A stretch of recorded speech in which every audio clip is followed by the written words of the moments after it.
How does a team carrying the largest dead cap hit in NFL history, starting a rookie quarterback, walk into Buffalo on the road in a hostile playoff environment and stand toe-to-toe at halftime? Because these Denver Broncos have been defying the odds over and over again. This is a team that keeps pulling off heists in the NFL draft, grabbing players nobody believed in and turning them into game changers. George Paton has quietly engineered one of the most underrated talent rebuilds in the league, and today we're breaking down some of his biggest draft gems from the past 2 years, including 2 current Broncos I believe are about to shock the NFL world.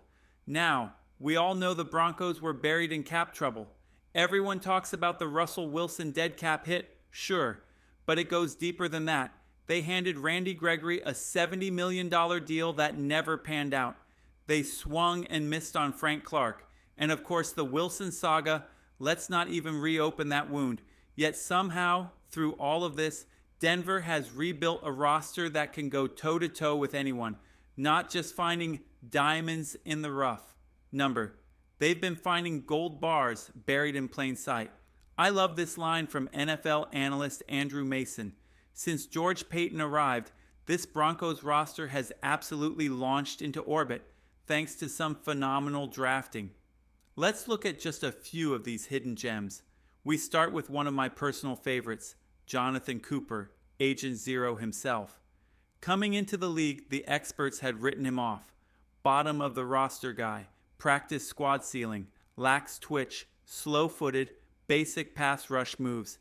Yet here we are. Jonathan Cooper now ranks among the league's top edge defenders in both pressures and tackles. A 7th-round steal, wreaking havoc every Sunday, and he's not alone. Enter Nick Bonitto, one of the most electrifying young pass rushers in football. Scouts doubted him too. Too small, can't hold up, limited ceiling. Well, look again. Bonitto has emerged as one of the most dynamic sack artists in the NFL, with a burst and bend that leaves offensive tackles helpless. He can't set the edge. He can't stop the run. He'll get swallowed up and contained, needs to keep his motor going. That's what the critics said. That's what they all said about Nick Bonitto heading into last season. They thought maybe one day he'd develop into a rotational starter. Well, last year he finished second in the sack race for the entire season. And here's the scary part. We haven't even seen his best football yet. Nick Bonitto is an absolute force, an electric pass rusher with a relentless motor. The kind of player who makes offensive tackles lose sleep the night before facing Denver. And the Broncos snagged him with the final pick of the 2nd round. Another draft day robbery.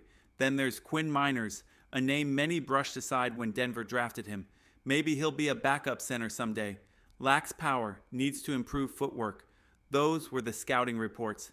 Fast forward to today, Miners is not just starting. He's an all-pro guard, one of the most dominant interior linemen in the entire NFL. Even Pro Football Focus, often critical of Denver players, ranked him as the 3rd best guard in football last season.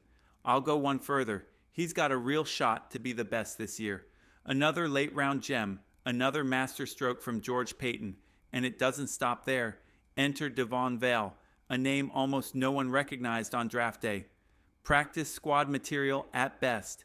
Maybe he'll contribute on special teams. Well, he outplayed several first-round wide receivers as a rookie. PFF now ranks Vele as the 44th best wide receiver in the league, which effectively makes him a top-tier WR2, and he's just getting started. Reports out of camp this offseason are glowing. Vele has added muscle, sharpened his route running, and is making eye-popping plays in practice. You can see it on film, the way he sinks his hips into breaks. The body control on contested catches. It's all there. We saw flashes of it last season, including some big moments against a struggling Raiders secondary. Now he's poised to take another leap. This is what the Broncos are building, a roster loaded with hungry, overlooked players turning into stars. And they're not done yet. Look at this play. Defenders draped all around him, and he goes up and skies for the ball. That's the kind of talent Devon Vale brings. We've seen it. Bo Nix running a read option, rolling out and firing on the move.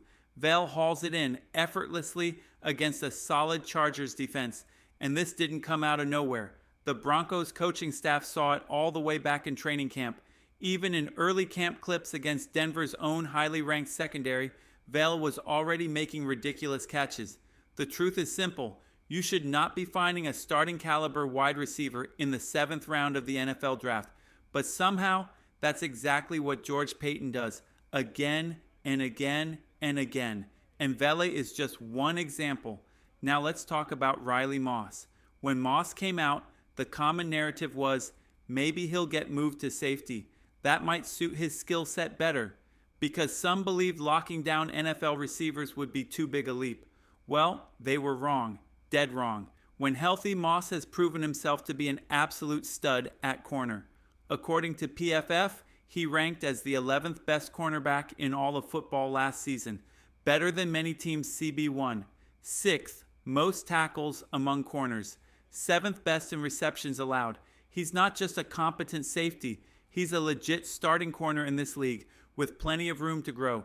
And this is why I'm so fired up about what this Broncos front office continues to build. George Paton and Sean Payton both said they entered this year's draft more confident than ever.